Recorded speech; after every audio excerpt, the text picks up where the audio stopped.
Hi friends, highway Musafir vlog ചാനലിലേക്ക് എല്ലാവർക്കും സ്വാഗതം. നമ്മളുള്ളത് കോഴിക്കോട് ബൈപ്പാസിലാട്ടോ. കോഴിക്കോട് ബൈപ്പാസിൽ ഐഞ്ഞിലം ഭാഗത്ത്, അപ്പോൾ ഐഞ്ഞിലം അണ്ടർപാസിൻ്റെ ആ ഭാഗത്താട്ടോ. അപ്പോൾ സുഹൃത്തുക്കളെ, നമ്മളെ ചാനൽ ആദ്യമായിട്ടാണ് കാണുന്നതെങ്കിൽ ഒന്ന് സബ്സ്ക്രൈബ് ചെയ്യണേ. അതേമാതിരി ആ ബെല്ലൈക്കൺ കൂടി അമർത്തി ഒന്ന് സഹകരിക്കാൻ കേട്ടോ. അപ്പോൾ കോഴിക്കോട് ബൈപ്പാസിൻ്റെ വർക്കുകൾ നമ്മൾ ഇത് രണ്ടാമത്തെ എപ്പിസോഡാണ് നമ്മൾ ഇതിൽ കാണിക്കുന്നത്. നേരത്തെ പന്തീരങ്കാവ് മുതൽ ഐഞ്ഞിലം വരെ നമ്മൾ കാണിച്ചതാണ്. അപ്പോൾ ഐഞ്ഞിലത്തെ അണ്ടർപാസിൻ്റെ വർക്കുകളൊക്കെ അതിവേഗത്തിൽ നടക്കുന്നുണ്ട് കേട്ടോ. അപ്പം ഈ ബ്ലോക്ക് കട്ടുകളൊക്കെ വെച്ച് ഈ അണ്ടർപാസിൻ്റെ ആ ലെവലിലേക്ക് ഉയർത്തി കൊണ്ടുവരുന്നുണ്ട്. ഇവിടെ അത്ര വൈകാനുള്ള ഒരു കാരണം മണ്ണിൻ്റെ ലഭ്യത കുറവാണ് എന്നുള്ളതൊക്കെ പറഞ്ഞിരുന്നു. ഇപ്പോഴും മണ്ണിൻ്റെ ലഭ്യത കുറവ് തന്നെയാണ്.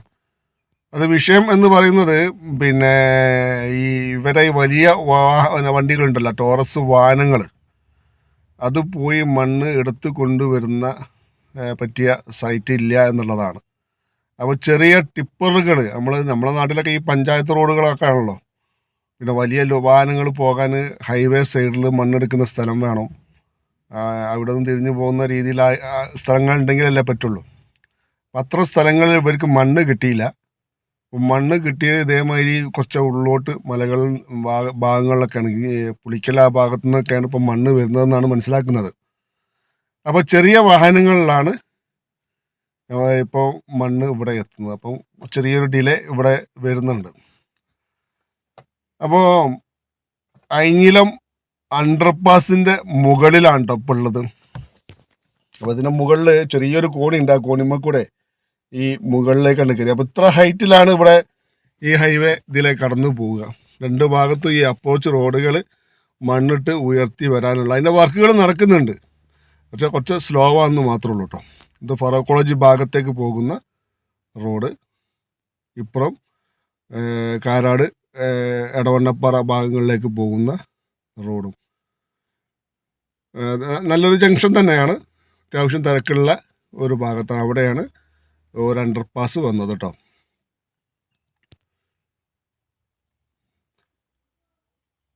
രണ്ട് ഭാഗത്തും 6 വരി പാതയിൽ വീതിയിലാണ്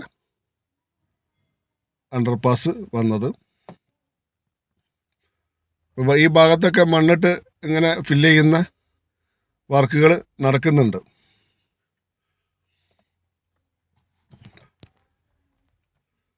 അണ്ടർപാസിൻ്റെ വർക്കുകൾ മുഴുവൻ കഴിഞ്ഞിട്ടുണ്ട്.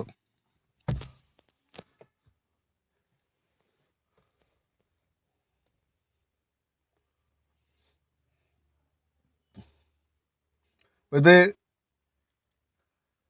ഫറൂഖ് കോളേജ് ആ ഭാഗം, അങ്ങോട്ട് റൈറ്റിലേക്ക് പോയാൽ ഫറൂഖ് കോളേജ് ഭാഗം, ലെഫ്റ്റിലേക്ക് ഈ ഭാഗത്തേക്ക് ഇങ്ങോട്ട് പോന്നാൽ കാരാട്, അരീക്കോട്, എടവണ്ണപ്പാറ ഭാഗത്തേക്കൊക്കെ ഈ ജംഗ്ഷനിൽ കടന്നു പോകട്ടോ. അപ്പോൾ നമ്മൾ ആ ബ്രിഡ്ജിൻ്റെ മുകളിൽ നിന്ന് താഴെ ഇറങ്ങി നമ്മളിപ്പം രാമനാട്ടുകര ഭാഗത്തേക്കാണ് പോകുന്നത്. വേണ്ട ഈ സൈഡ് ബ്ലോക്ക് കട്ടകൾ വെച്ച് ഉയർത്തി ഇങ്ങനെ വരുന്നുണ്ട് ഘട്ടം ഘട്ടമായിട്ട്. രണ്ട് ഭാഗത്തും സർവീസ് റോഡിൽ കൂടിയാണ് വാഹനങ്ങൾ കടന്നു പോകുന്നത്.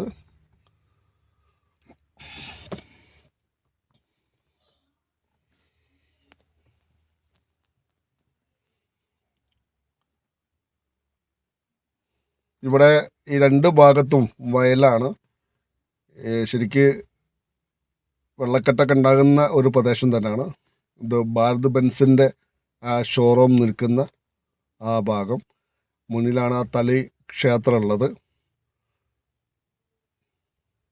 ഇവിടെ സർവീസ് റോഡ് റെഡിയാണ്, പക്ഷെ ഇവിടെ ഈ സർവീസ് റോഡ് ഓപ്പൺ ചെയ്തിട്ടില്ല. ഹൈവേയുടെ വർക്കുകൾ രണ്ട് ഭാഗത്തും മുഴുവനായിട്ട് കഴിഞ്ഞ 6 വരി പാതയിൽ കൂടിയാണ് വാഹനങ്ങൾ കടന്നു പോകുന്നത്. ഈ സർവീസ് റോഡ് ഇവിടുന്ന് ഐഞ്ഞിലത്തിലേക്ക് ഐഞ്ഞിലം ഭാഗത്തേക്കും ഇവിടുന്ന് പാറമ്മൽ വഴി രാമനാട്ടുകര ഭാഗത്തേക്കും പോകാനുള്ള 2 വഴികളുണ്ട്. പക്ഷേ ക്രോസിങ് കിട്ടില്ല. ക്രോസിങ് കിട്ടണമെങ്കിൽ ഈ അണ്ടർപാസ് വരെ വരേണ്ടി വരും, അല്ലെങ്കിൽ രാമനാട്ടുകര പോകേണ്ടി വരും. സർവീസ് റോഡുകൾ കൂടി മാത്രമാണ് ഈ വെർജിൻ പോയിന്റുകൾ. റോഡിൽ നിന്ന് ഹൈവേയിലേക്ക് സർവീസ് റോഡിൽ ഇറങ്ങുക, സർവീസ് റോഡിൽ നിന്ന് ഹൈവേയിലേക്ക് കയറുക, അത്തരം കാര്യങ്ങൾ മാത്രമേ ഉണ്ടാവുകയുള്ളൂ. ഇപ്പോൾ സാധാരണ നമ്മുടെ നാടുകളിലൊക്കെ ഈ പ്രദേശത്ത് മലബാർ ഭാഗങ്ങളിലൊക്കെ നമ്മൾ വാഹനം ഓടിച്ചൊരു രീതിയുണ്ടല്ലോ, നിൽക്കുന്ന തിരിഞ്ഞു പോവുക എന്നുള്ളത്. അതിപ്പോൾ ഒന്നും ഇനി നടക്കില്ല. നമ്മൾ വളരെ സൂക്ഷിച്ചൊക്കെ വാഹനങ്ങൾ ഓടിക്കേണ്ട റോഡുകളാണ് ഇനി വരുന്നത്. അതിൻ്റെ നിബന്ധനകളും ചിട്ടകളൊക്കെ നമ്മൾ പ്രായോഗികമാക്കി ചെയ്യേണ്ട കാര്യങ്ങളുമാണ്.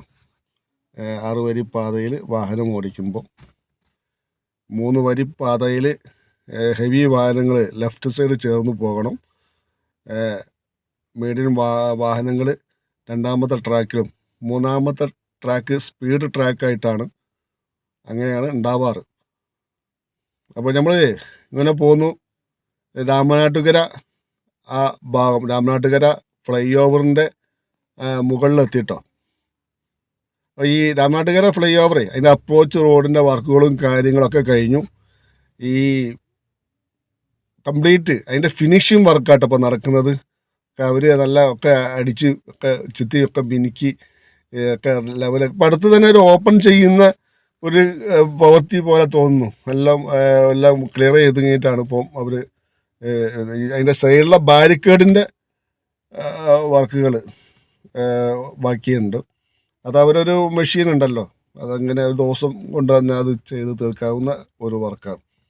അപ്പോൾ പ്രിയ സുഹൃത്തുക്കളെ, നമ്മളെ ഈ വീഡിയോ ഇവിടെ ഈ നിസരി ഈ ജംഗ്ഷൻ ഇവിടെയാണ് കോഴിക്കോട് ജില്ലയുടെ അതിർത്തി. രാമനാട്ടുകര നിസരി ജംഗ്ഷൻ ഹോസ്പിറ്റലിൻ്റെ ആ ഭാഗത്ത്. ഇവിടെ നിന്ന് അങ്ങോട്ട് മലപ്പുറം റീച്ചാണ്. അപ്പം ഈ വീഡിയോ ഇവിടെ അവസാനിക്കുകയാണ്. വീഡിയോ ഇഷ്ടപ്പെടുകയാണെങ്കിൽ ലൈക്ക് ചെയ്യുക. അതേമാതിരി നമ്മുടെ ചാനൽ ആദ്യമായിട്ടാണ് കാണുന്നതെങ്കിൽ ഒന്ന് സബ്സ്ക്രൈബ് ചെയ്ത് സഹകരിക്കാം കേട്ടോ.